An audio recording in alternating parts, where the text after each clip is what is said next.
go and take a look at a sport that, well, frankly, I'm going to be honest with you, I didn't think that we'd be talking about for at least another number of weeks anyhow. I guess maybe when the hot stove sort of stuff would start to cook up, like maybe next month, maybe January. But we really need to bring you a situation that kind of occurred on Tuesday. And while many of the other teams are engaged right now in, I guess, what would be considered mild hot stove rumors and conversations, well, the management and the ownership down at the Miami Marlins, they decided to, I guess, make the headlines by pulling out the gasoline can, lighting a match, and burning their team to the ground. Why don't you drop by my office? Somebody ought to, because Jeffrey Loria and his management brass of the Miami Marlins, well, they went and traded away, are we ready, Jose Reyes, Mark Buehrle, Josh Johnson, John Beck, and Emilio Bonifacio to the Toronto Blue Jays for Yunel Escobar, Henderson Alvarez, Jeff Mathis, who happens to be a backup catcher, a couple of minor league pitching prospects. Huh? What? This trade was so unbalanced and so completely worthless to the Marlins, who in one fell swoop were raped by an owner who has made a pattern of being a hatchet man, nearly single-handedly putting the Montreal Expos out of business. This scumbag of an owner held the city of Miami hostage to build him a new ballpark, the smallest in the entire league, a stadium that's 75% of which is government funded by the taxpayers of the city of Miami and Miami-Dade County. A stadium that cost nearly $650 million, over $100 million more than projection.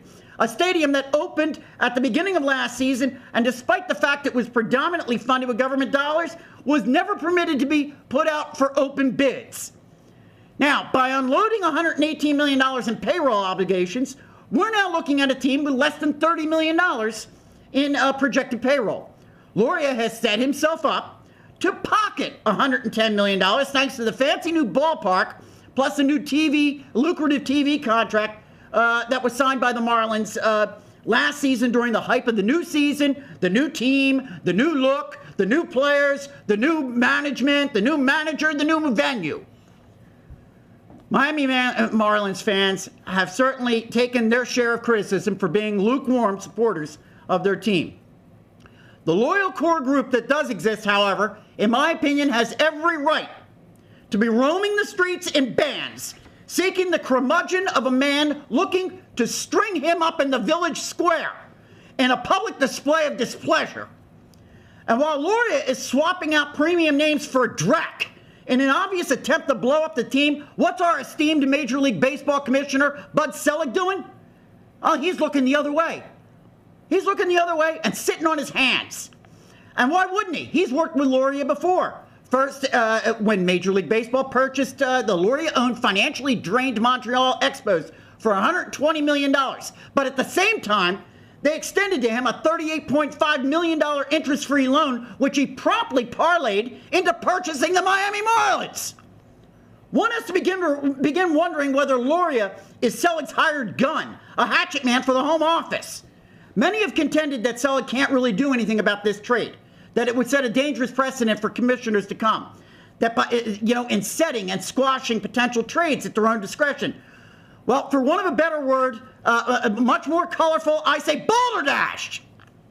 Selig can get involved in this process if he wants, and if he deems it detrimental to baseball operations, which it certainly is, simply based upon the obvious discrepancy of values in the trade. Not to mention that it's an obvious potential future financial lag and damage to one of his franchises. While I always say that I do not want my government involved in sports, operations of our country in any way, shape, or form, if Selig doesn't do something, I may actually call on the government to investigate. Now, from whom? I don't know. Securities and Exchange Commission? The Justice Department?